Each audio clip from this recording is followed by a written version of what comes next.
Class 10th maths NCERT chapter 13 पृष्ठीय अक्षेत्रफल और आयतन प्रश्नावली 13.3 क्वेश्चन नंबर 1 से स्टार्ट करने वाले हैं आज इस वीडियो को। जय हिंद स्टूडेंट्स, मैं आपका टीचर रोहित धीमान स्वागत करता हूं आपका आज की इस वीडियो में। प्रश्नावली 13.3 के कॉन्सेप्ट को जानेंगे, क्वेश्चंस देखेंगे और फिर उनके सॉल्यूशन को देखेंगे। इससे पहले प्रश्नावली 13.1 और 13.2 मैंने कंप्लीट करा दी हैं, जिनका लिंक मैंने दे दिया है इस वीडियो के डिस्क्रिप्शन में और साथ ही एंड स्क्रीन पर और आई बटन में भी। आप चाहें तो वहां जाकर देख सकते हैं। तो चलिए वीडियो में आगे बढ़ते हैं, पर आगे बढ़ने से पहले आपसे एक छोटी सी गुजारिश है कि अगर आप चैनल पर नए हैं तो चैनल को सब्सक्राइब कीजिए और वीडियो को लाइक और शेयर कीजिएगा। चलिए बढ़ते हैं आगे। क्वेश्चन नंबर 1 है, त्रिज्या 4.2 सेंटीमीटर वाले धातु के एक गोले को पिघलाकर त्रिज्या 6 सेंटीमीटर वाले एक बेलन के रूप में ढाला जाता है। बेलन की ऊंचाई ज्ञात कीजिए। देखिए, हम जो कंसेप्ट पढ़ रहे हैं, हमारे पास आज कंसेप्ट है एक ठोस का दूसरे ठोस में रूपांतरण। और जब भी एक ठोस को पिघलाकर या गलाकर दूसरे ठोस में बदला जाएगा तो उनके आयतन बराबर रहेंगे। इस बात को आप अच्छी तरह से नोट कर लीजिएगा, समझ लीजिएगा, याद रखिएगा कि जब भी एक ठोस को पिघलाकर या गलाकर या रूपांतरित करके दूसरा ठोस में ढाला जाएगा तो दोनों ठोसों के आयतन बराबर रहेंगे, अर्थात प्रारंभिक ठोस का आयतन बराबर दूसरे ठोस का आयतन। तो इस क्वेश्चन में हमारे पास जो ठोस है वो एक तो 4.2 सेंटीमीटर त्रिज्या वाला धातु का गोला है और इसको पिघलाकर हम 6 सेंटीमीटर त्रिज्या वाला एक बेलन बना रहे हैं। बेलन की ऊंचाई हमें ज्ञात करनी है। तो सबसे पहले इसमें जो हमें दिया है हम उसको नोट कर लेते हैं।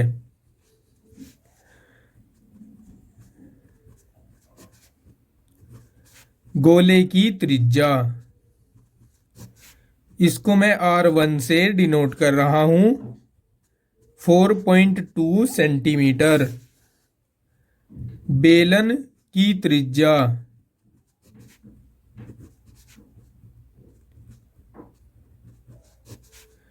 ये R2 से डिनोट कर रहा हूं इसको, ये 6 सेंटीमीटर है। माना बेलन की जो ऊंचाई है वो h सेंटीमीटर है।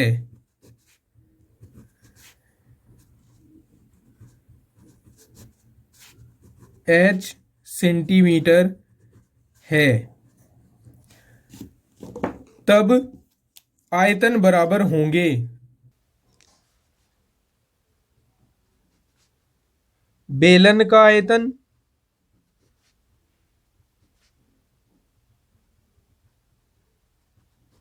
बराबर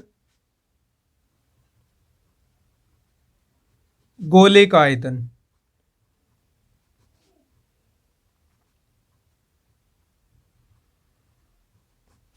बेलन का आयतन होता है पाई आर स्क्वायर और आर को हमने यहाँ R2 माना है बेलन के लिए, इंटू H इक्वल्स टू, और गोले का होता है 4/3 पाई आर, यहाँ हमने गोले के लिए R1 माना है तो R1 क्यूब।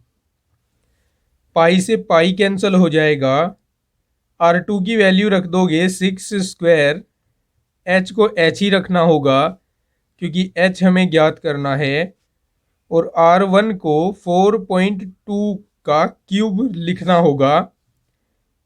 अब मैं इसको 2 बार लिख रहा हूं क्योंकि इसकी घात 2 है, गुणा में मैंने इसको 2 बार लिखा, इक्वल्स टू 4/3।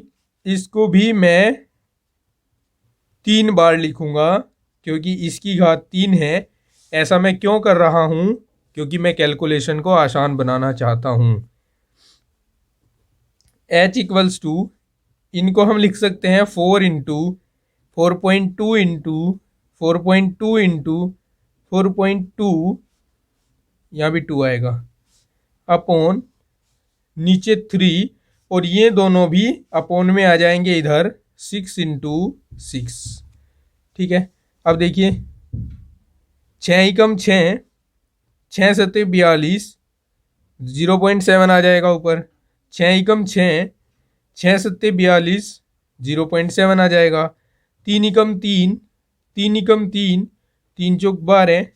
अब h हमारे पास हो जाएगा 4 गुना 0.7 गुना 0.7 गुना 1.4। इनकी हम गुणा कराएंगे। 14 चौके 56, 5.6 हो जाएगा। 7 7 49, और 0.2 अंकों के बाद लगाएंगे तो 0.49 हो जाएगा। गुणा कराएंगे इनकी। 9 छकी 54, 9 पंजे 45, और 5 50, 4 सिंह 24, 4 पंजे 20 और 2 22, 4 4 7 2। यहाँ हम 27 44 लिखेंगे, और दशमलव कितने अंकों के बाद लगेगी? 1 2 3 अंकों के बाद। यहाँ दशमलव लगेगी। ये उस बेलन की ऊंचाई आ जाएगी जो गोले को रूपांतरित करके बनेगा। यही हमारे क्वेश्चन का आंसर होगा। आई होप कि आपको क्वेश्चन का सल्यूशन समझ आ गया होगा। वीडियो अच्छा लग रहा है तो वीडियो को लाइक कीजिएगा, चैनल को सब्सक्राइब कीजिएगा और अपने दोस्तों के साथ शेयर कीजिएगा। चलिए बढ़ते हैं क्वेश्चन नंबर 2 के ओर। क्वेश्चन नंबर 2 में कहा गया है क्रमशः 6 सेंटीमीटर, 8 सेंटीमीटर और 10 सेंटीमीटर त्रिज्याओं वाले धातु के 3 ठोस गोलों को पिघलाकर एक बड़ा ठोस गोला बनाया जाता है। इस गोले की त्रिज्या ज्ञात कीजिए। देखिए ये क्वेश्चन मोस्ट इंपॉर्टेंट है, अधिकतर बोर्ड में ये पूछा जा चुका है। तो चलिए देखते हैं कैसे हमें इस क्वेश्चन को करना है। इसमें जो हमें 3 त्रिज्याएं दी गई हैं उनको क्रम से R1, R2 और R3 मान लेंगे, और इनको पिघलाकर जो हम बड़ा गोला बनाएंगे उसकी त्रिज्या को हम कैपिटल R मान लेंगे। माना 3 छोटे गोलों की त्रिज्याएं क्रमशः R1, R2 व R3 हैं तथा बड़े गोले की त्रिज्या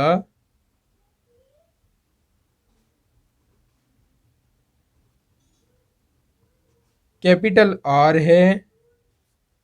तब हमें दिया है, एक तो R1 की वैल्यू दी है 6 सेंटीमीटर, R2 की वैल्यू दी है 8 सेंटीमीटर, R3 की वैल्यू दी है 10 सेंटीमीटर, तथा जो R है ये हमें ज्ञात करना है, कैपिटल R हमें ज्ञात करना है। अब देखिए मैंने आपको अभी बताया था चैप्टर के स्टार्टिंग में, एक्सरसाइज के स्टार्टिंग में, कि जब भी एक ठोस को दूसरे ठोस में रूपांतरित किया जाएगा तो आयतन बराबर रहेगा। यहाँ 3 छोटे छोटे गोलों को पिघलाकर एक बड़े गोले को बनाया गया, तो इन छोटे छोटे तीनों गोलों के आयतनों का योग इस बड़े गोले के आयतन के बराबर होगा। तो अब हम लिखेंगे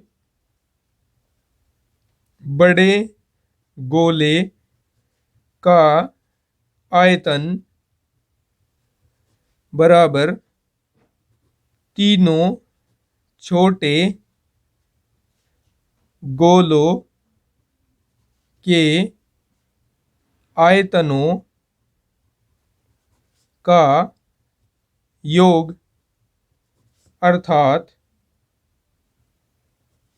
हम लिखेंगे 4/3 पाई कैपिटल R की घात 3 बराबर 4/3 पाई R1 की घात 3 प्लस 4/3 पाई R2 की घात 3 प्लस 4/3 पाई R3 की घात 3, 4/3 पाई आर क्यूब। यहाँ से मैं 4/3 पाई को कॉमन ले लेता हूँ, तो ये R1 cube plus R2 cube plus R3 cube बचेगा। अब हम 4/3 पाई से 4/3 पाई को कैंसिल कर देंगे, तो हमारे पास ये बचेगा R cube equals to R1 cube plus R2 cube plus R3 cube.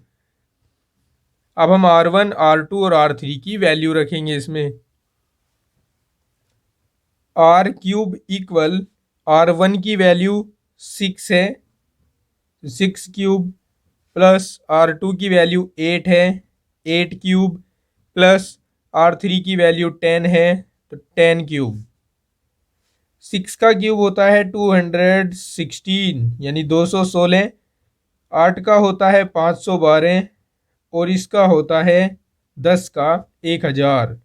जब हम इनको जोड़ेंगे तो 6 और 2 8, 1 और 1 2, 2 का 2 आएगा, 5 और 2 7 और 1 का 1, 1728 आ जाएगा। और 1728 किसका घन होता है, अर्थात 1728 का घनमूल क्या होता है, 12 होता है। तो हम 12 की घात 3 लिख देंगे। और यहाँ तुलना करेंगे तो हम क्यूब से क्यूब हटाएं अगर, तो R इक्वल्स टू 12 आएगा। यही बड़े गोले की त्रिज्या होगी जो हमें ज्ञात करनी थी। ये हमारे क्वेश्चन का आंसर हो जाएगा। चलिए अब हम देखते हैं क्वेश्चन 3 को। व्यास 7 सेंटीमीटर वाला 20 मीटर गहरा एक कुआं खोदा गया या खोदा जाता है और खोदने से निकली हुई मिट्टी को समान रूप से फैलाकर 22 मीटर गुणा 14 मीटर वाला एक चबूतरा बनाया गया है। इस चबूतरे की ऊंचाई ज्ञात कीजिए। देखिए इसके लिए ना मैं चित्र का यूज करता हूं, चित्र बनाता हूं इसका। एक कुआं बना लेते हैं पहले।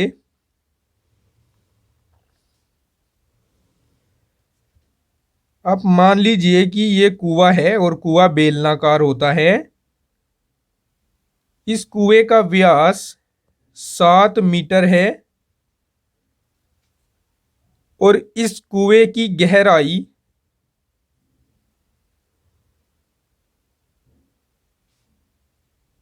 20 मीटर है।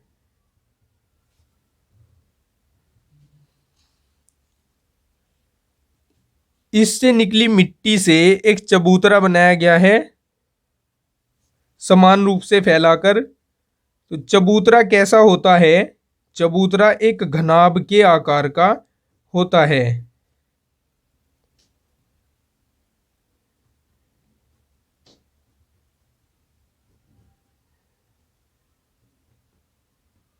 इस तरह का एक चबूतरा बनाया गया है स्टूडेंट्स।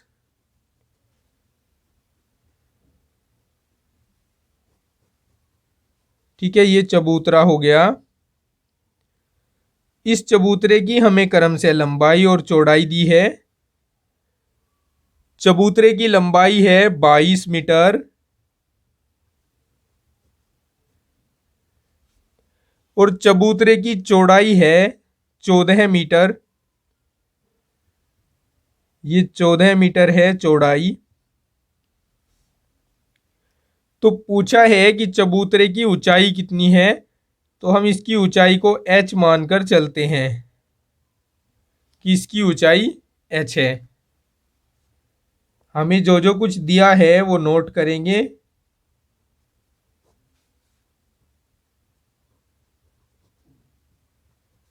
कुएं का व्यास दिया हुआ है 7 मीटर।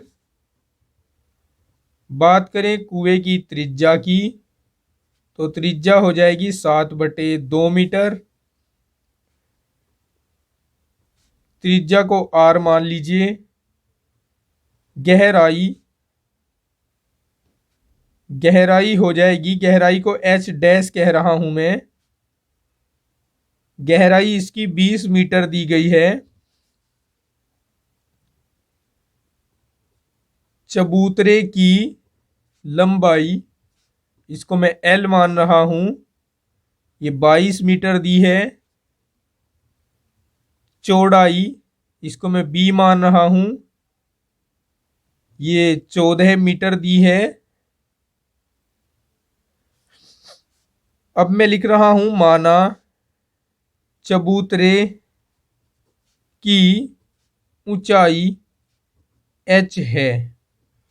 तब देखो, मिट्टी खोदकर चबूतरा बनाया, तो इसका मतलब है कुएं से निकली मिट्टी का आयतन और चबूतरे का आयतन बराबर होगा। अब हम लिखेंगे चबूतरे का आयतन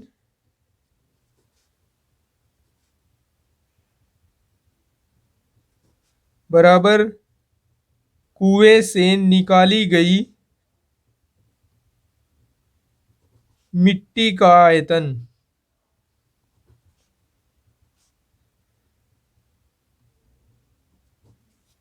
चबूतरे का आयतन, चबूतरा घनाभाकार है इसलिए होगा लंबाई गुणा चौड़ाई गुणा ऊंचाई, और कुआं बेलनाकार है इसलिए होगा पाई आर स्क्वायर एच, और एच को हमने एच डैश माना है। एल की वैल्यू 22 है, बी की वैल्यू 14 है, एच की वैल्यू हमें फाइंड करनी है। पाई का मान 22/7 रखेंगे, आर का मान 7/2 है, और एच का मान 20 है। यहां से h बराबर हो जाएगा, देखिए 22/7 जो का त्यों लिखा, 7/2 को मैं 2 बार लिख रहा हूं, गुणा 20 गुणा, ये दोनों इधर आकर इसके अपोन में अर्थात इसको भाग करेंगे तो मैं इसको लिख सकता हूं 1/22 गुणा 14।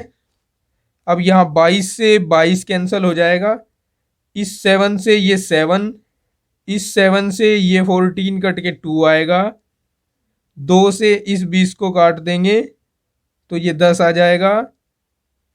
h बराबर यहाँ 10 बच रहा है, नीचे 2 दूनी 4, और डिवाइड करेंगे तो ये आ जाएगा 2.5 मीटर। यही इस क्वेश्चन का आंसर होगा। अब हम देखते हैं क्वेश्चन नंबर 4। इसमें कहा गया है कि व्यास 3 मीटर का एक कुआं 14 मीटर की गहराई तक खोदा जाता है। इससे निकली हुई मिट्टी को कुएं के चारों ओर 4 मीटर चौड़ी एक वृत्ताकार वलय बनाते हुए समान रूप से फैलाकर एक प्रकार का बांध बनाया जाता है। इस बांध की ऊंचाई ज्ञात कीजिए। देखिए, समझिए कि किस तरह की सिचुएशन यहां पर है। यहां एक कुआं है,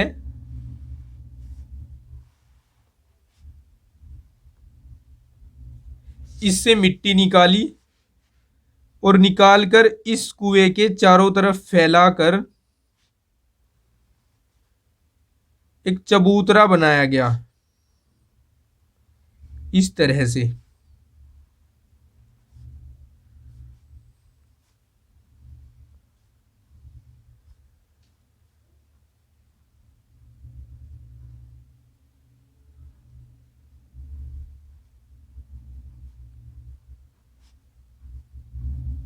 ये चबूतरा बनाया गया। कुएं का जो व्यास है ये हमें दिया हुआ है 3 मीटर।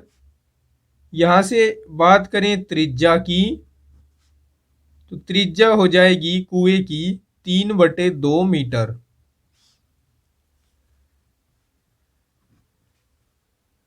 राइट। वर्ताकार वलय की चौड़ाई लिख लेते हैं।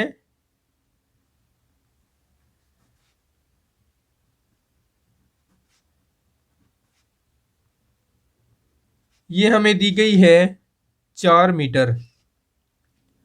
हमें इस बांध की ऊंचाई ज्ञात करनी है। माना वृत्ताकार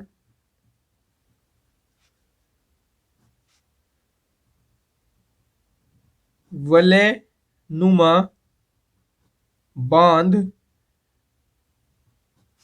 की ऊंचाई h मीटर है। अच्छा, हम यहाँ हमने कुएं की गहराई को नहीं लिखा अभी, इसको भी लिख देते हैं। कुएं की गहराई, इसको देखिए, इसको हमने h मान लिया है तो इसको h डैश मानना पड़ेगा। कुएं की गहराई h dash equals to 14 metre.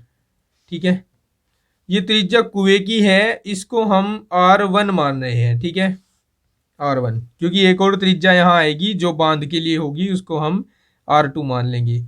इसको भी हम इसी तरह कह सकते हैं, कुएं की गहराई को H1 और वर्ताकार वलय की ऊंचाई को हम H2 नाम दे लेते हैं, इससे कोई फर्क नहीं पड़ता है। अब देखिए, हमने कुएं से मिट्टी निकाली और बांध बनाया, इसका मतलब कुएं से निकाली गई मिट्टी का आयतन बराबर बांध का आयतन। कुएं से निकाली मिट्टी का आयतन बराबर बांध का आयतन। कुएं से जो मिट्टी निकाली है वो बेलन के रूप में निकाली है, तो इसको हम आसानी से लिख सकते हैं पाई R1 स्क्वायर H1। लेकिन यहाँ जो बांध है वो एक बेलन के आकार का तो है, लेकिन कैसे बेलन के आकार का है? खोखले बेलन के आकार का, जिसकी दो त्रिज्याएं हैं, एक तो आंतरिक त्रिज्या और एक बाहरी त्रिज्या। आंतरिक त्रिज्या इसकी वही है जो कुएं की त्रिज्या है, अर्थात आंतरिक त्रिज्या 3/2 ही है। परंतु बाह्य त्रिज्या कैसे निकलेगी? जब हम इसमें इसकी चौड़ाई को जोड़ देंगे, अर्थात 4 मीटर और जोड़ देंगे। तो ये हमें बात पहले ही क्लियर करनी चाहिए थी। चलिए, एक लाइन बची हुई है, इसमें लिख देते हैं, बांध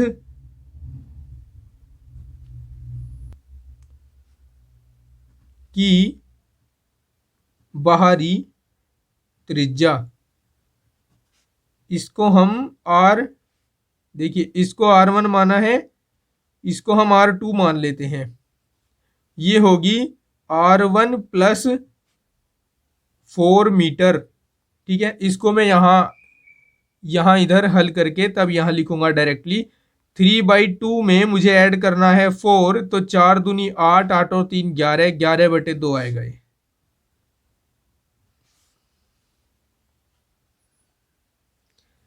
ठीक है, यहां लिख सकते हैं अब हम पाई R2 square minus R1 square into H2, क्योंकि अब ये खाली बेलन नहीं रह गया, ये खोखला बेलन बन गया। ठीक है, पाई से पाई कैंसिल हो गया। R1 की वैल्यू आपके पास जो भी है उसको रख देंगे, 3/2 इसका स्क्वायर। H1 की वैल्यू 14 है, R2 की वैल्यू 11/2 निकाली हमने, इसका स्क्वायर कर देंगे। R1 की वैल्यू 3/2 थी, इसका स्क्वायर। और H2 की वैल्यू को तो हम फाइंड ही करेंगे इसमें।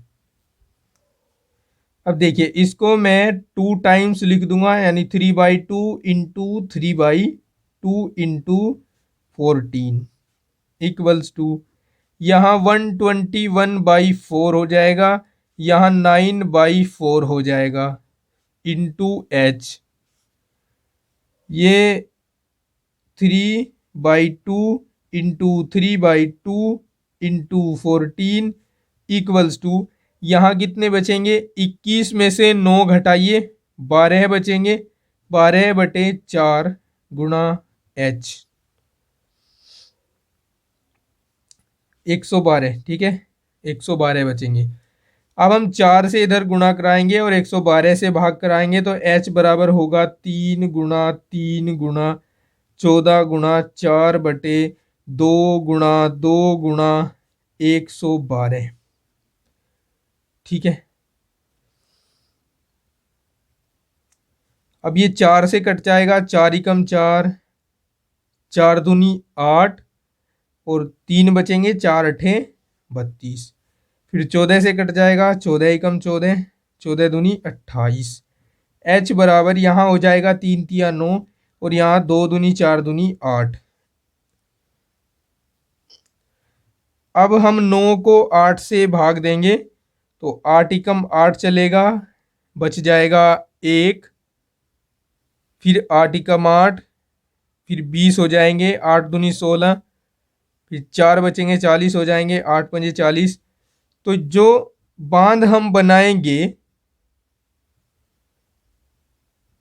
उसकी जो ऊंचाई होगी वो 1.125 मीटर आएगी। यही हमारे क्वेश्चन का आंसर होगा। अब हम देखते हैं क्वेश्चन नंबर 5। व्यास 12 सेंटीमीटर और ऊंचाई 15 सेंटीमीटर वाले एक लंबवर्तीय बेलन के आकार का बर्तन आइसक्रीम से पूरा भरा हुआ है। देखिए, एक बेलनाकार बर्तन है जो आइसक्रीम से भरा हुआ है।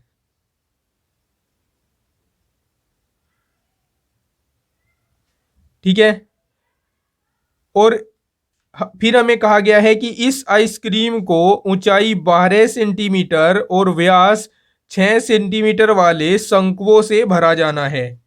इसे इस तरह के शंकुओं से भरा जाना है जिसका ऊपरी सिरा अर्धगोलाकार है।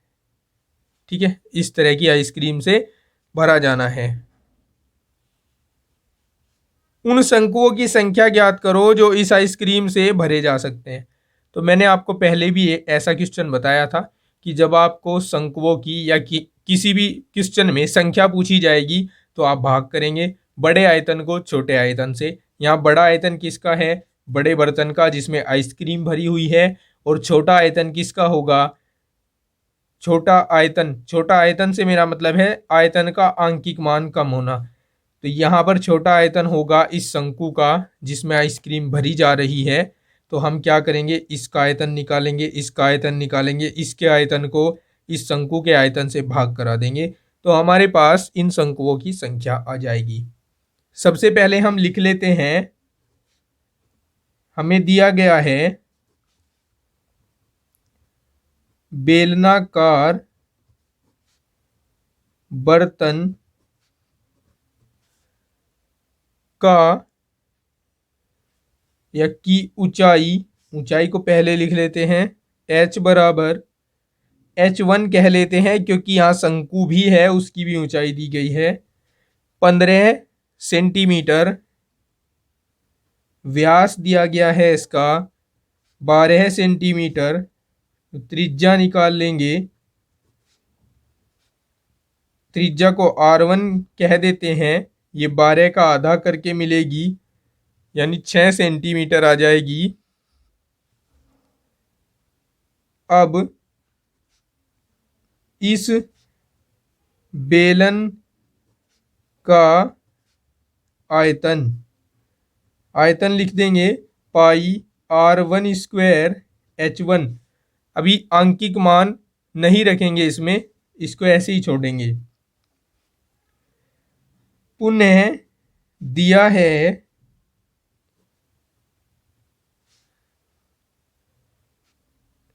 शंकु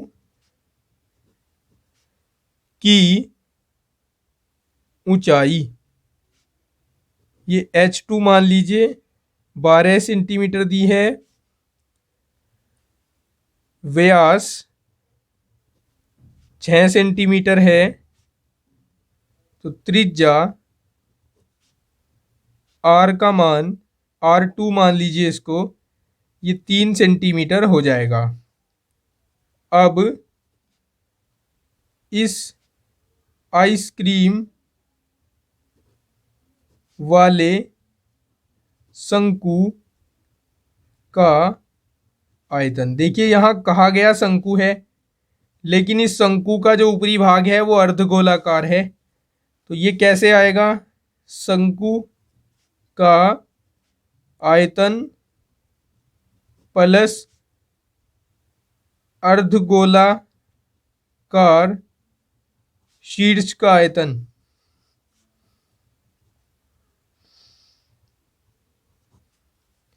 शंकु का आयतन होता है 1/3 पाई, आर को R2 कहा है, R2 स्क्वायर H2 प्लस अर्धगोले का होता है 2/3 पाई आर, आर को R2 बोला है, R2 क्यूब। इसमें से हम मैक्सिमम 1/3 पाई R2 स्क्वायर को कॉमन ले सकते हैं, तो इधर H2 बचेगा और इधर R2 बचेगा। ठीक है, अब हम इन शंकुओं की संख्या निकालेंगे।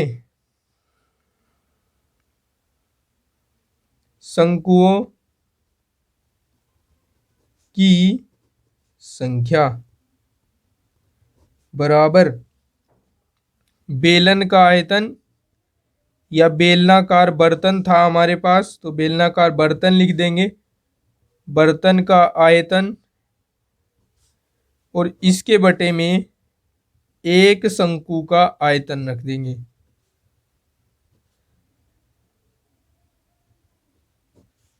ठीक है, ये पाई R1 स्क्वायर H1 है और ये 1/3 पाई R2 square H2 plus R2 है।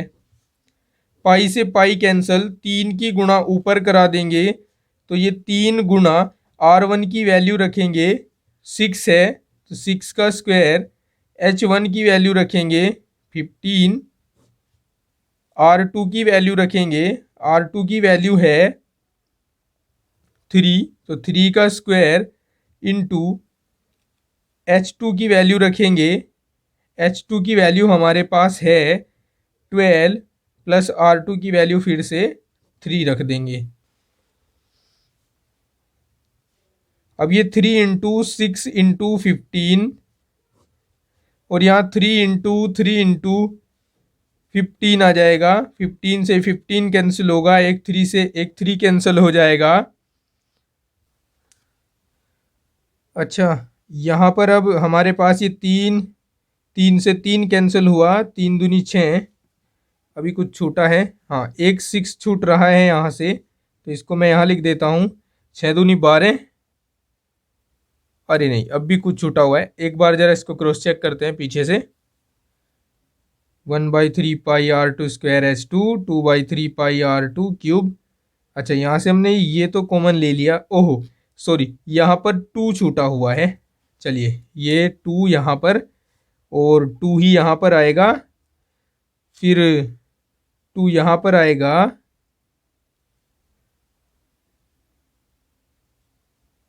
यहाँ पर नहीं, ये R2 वाला 2 छूटा हुआ है, ये यहाँ पर आएगा 2 इंटू 3 आ जाएगा ये, और ये फिर 15 नहीं होगा, ये अब होगा 18। ठीक है, मैं इसको थोड़ा सा करेक्ट करके लिख देता हूँ, ये अब मेरे पास बचेगा 3 into 6 into 15 upon 3 into 3 into ये 12 plus 6, 3 into 6 into 15 upon 3 into 18, इस 3 से ये 3 कैंसल, 6 कम 6, 6 तिया 18, 3 पंजे 15, 3 दूनी 6, 5 दूनी 10, तो हमारे पास जो आंसर आएगा वो होगा 10 शंकु। ठीक है, तो माय डियर स्टूडेंट्स, इस वीडियो में इतना ही। इस प्रश्नावली के बाकी बचे 4 क्वेश्चन हम करेंगे इस वीडियो के नेक्स्ट पार्ट में सोल्व। तब तक के लिए मैं आपसे ये आशा करता हूँ कि आप हंसते रहेंगे, मुस्कुराते रहेंगे और पढ़ते रहेंगे। मिलते हैं नेक्स्ट वीडियो में। जय हिंद।